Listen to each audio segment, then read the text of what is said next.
వాళ్ళు 2011 అంటే మనకి ఇంకా జనాభా లెక్కలు తేలలేదు కనుక 2011 జనాభా లెక్కల ప్రకారం మార్చి 10th అంటే ఈ నెల మార్చి 10th నివేదిక ఇచ్చారు.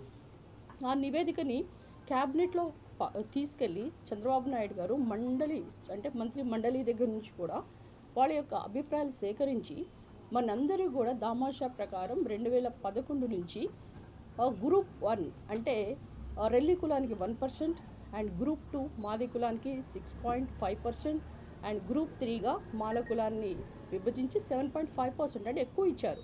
ఈరోజు మీరు గమనిస్తే కులాల కుంపటిని తీసుకొచ్చి పాలిటిక్స్ చేస్తున్నారు తప్పితే మీరు ఎప్పుడైనా గమనించాలి, చంద్రబాబు నాయుడు గారు ఎప్పుడు కూడా 2 గ్లాసుల సిద్ధాంతాన్ని పక్కన పెట్టి దళితులందరూ కూడా మాలా మాదిగంటే మనకి 2 కళ్ళు లాంటి వాళ్ళు కనుక ఇద్దరూ సమానంగా ఉండాలి అనే ఉద్దేశంతో ఎక్కువగా మాలల్నే ఆయనకు ఎక్కువ ఎంకరేజ్ చేశారు. మీరు కనుక గమనిస్తే మనకి అసెంబ్లీ స్పీకర్గా ప్రతిభా భారతి గారిని ఇచ్చారా లేదా, మరి పార్లమెంట్ స్పీకర్గా జిఎంసి బాలయోగ్ గారిని ఇచ్చారా లేదా, ఈ మధ్య మరి ఎమ్మెల్సీ ఎన్నికలు జరిగినప్పుడు కావలి గ్రీష్మ గారు అంటే ఈ ముగ్గురు మాలకులానికి సంబంధించిన వాళ్ళు. అంటే ఆయన ఎవరిని కూడా తక్కువ చేయరు, మాలా మాదిగని లేకుండా అందరూ కూడా సమానంగా వాళ్ళ యొక్క క్యాస్ట్కి సంబంధించిన అసమానతల ప్రకారం కింద కులం వాళ్ళకు కూడా అన్ని సమంగా అందినప్పుడే అందరూ కూడా ఆర్థికంగా సామాజికంగా రాజకీయంగా ఎదగలరనే ఉద్దేశంతో ఈరోజు మరి ఈ ఎస్సీ కార్పొరేషన్ నిధులు శాంక్షన్ చేయటం అంటే గతంలో 40,000 కోట్లు పైన ఎస్సీ కార్పొరేషన్కి చంద్రబాబు నాయుడు గారు నిధులు ఇవ్వడం మనం గమనించాం. ఈరోజు కనుక మనం గమనిస్తే ఇక్కడున్న షాపింగ్ కాంప్లెక్స్ గుంటూరు కానివ్వండి, గుంటూరులో ఆల్మోస్ట్ యూ హ్యావ్ 114 అండ్ పల్నాడులో 181 అంటే ఈ టోటల్గా వీటికి గుంటూరుకి సంబంధించి 41 లక్షలు అండ్ పల్నాడుకు వచ్చి 80 లక్షల పైన టోటల్గా 1,20,00,000 ఇచ్చారు. మరి దీనికి రెనోవేషన్ ప్లాన్స్తో మనము చాలా కూడా వీఆర్ ఎంకరేజింగ్ ద పబ్లిక్ అంటే చాలామంది పార్టిసిపేట్ చేయాలి. షాప్స్ అయితే ఏవైతే ఉన్నాయో ఎస్సీస్ అంటే శిథిలావస్థలో ఉన్న ప్లేసెస్లో ఉంటారు, శుచి శుభ్రం లేదు, అలా కాకుండా మన ప్రైవేట్ కాంప్లెక్సెస్ ఎలా ఉంటాయో అదే మాదిరిగా ఈ యొక్క 1,20,00,000తో మనము షాపింగ్ కాంప్లెక్స్ని రెనోవేట్ చేయబోతున్నాం. అది కూడా అమౌంట్ త్వరలో శాంక్షన్ కాబోతుంది. ఇంకా మీరు కనుక గమనిస్తే బ్రహ్మానంద రెడ్డి స్టేడియం దగ్గర మీకు ఆల్మోస్ట్ 23 షాప్స్ ఉన్నాయి. అవన్నీ కూడా కొలాప్స్ అయిపోయి శిథిలావస్థలో ఉన్నాయి, అక్కడ అసలు షాప్సే లేవు.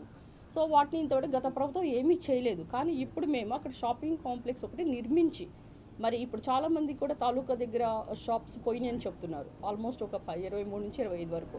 వాళ్ళకు కూడా మరి ఫస్ట్ ఫ్లోర్ సెకండ్ ఫ్లోర్ ఏమైనా వేసి ఇద్దరికి కాంపన్సేట్ ఏమైనా చేయాలని ఆలోచిస్తున్నాం. మరి ఉమెన్స్ డే అంటే ఏంటి మీ అందరికీ తెలుసు. అంటే మహిళలంటే వంటింటి కుందేళ్ళు, వాళ్ళ ఆర్థికంగా అంతా కూడా మగవాళ్ళ మీద ఆధారపడాలని కాకుండా చంద్రబాబు నాయుడు గారు మహిళలకి డోక్రా రుణాలు ఎలా ఇచ్చారు, మహిళల్ని ఏ విధంగా వాళ్ళ కాళ్ళ మీద నిలబడేట్లు చేశారు మీ అందరికీ తెలుసు.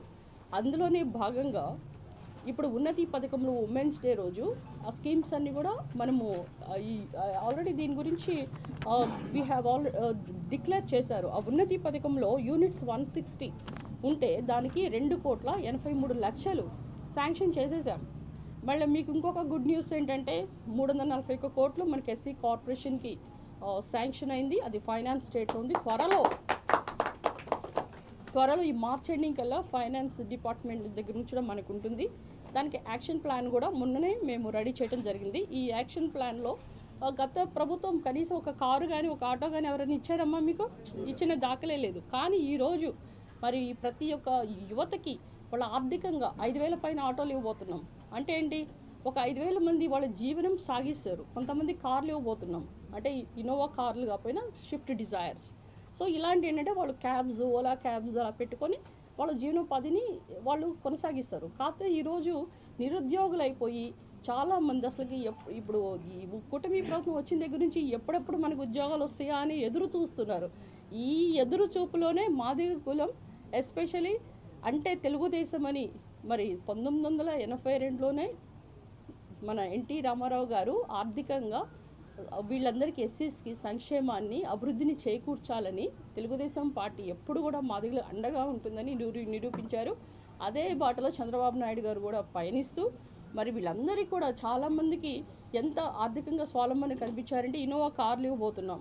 మరి వీళ్ళకి సెల్ ఫోన్ రిపేర్ షాప్స్, తర్వాత చాలామందికి ఇప్పుడు మీ అందరికీ పవర్ స్టేషన్సే తెలుసు. అంటే గ్యాస్, డీజిల్, పెట్రోల్ అలా కాకుండా మేము ఇన్నోవేటివ్గా బ్యాటరీస్, అంటే చాలామందికి ఈవీ వెహికల్స్ ఉంటాయి. ఈవీ వెహికల్స్ ఛార్జింగ్ స్టేషన్స్ అవసరం. అవి కూడా త్వరలో, అంటే almost the cost is 25 lakhs అది ఈచ్ యూనిట్. సో దాన్ని కొంచెం మనము బార్గెన్ చేసి కొంచెం తక్కువ రేటుకి తీసుకొచ్చి మీ అందరికి కూడా పవర్ స్టేషన్స్, అంటే గ్యాస్ పవర్ స్టేషన్స్ అనేది బ్యాటరీ పవర్ స్టేషన్ ఇంతవరకు మన ఆంధ్రప్రదేశ్లోనే ఎవరు పెట్టలేదు. అది ఎస్సీ కార్పొరేషన్ ఆధ్వర్యంలోనే మేము పవర్ స్టేషన్స్ ఇవ్వబోతున్నామని కూడా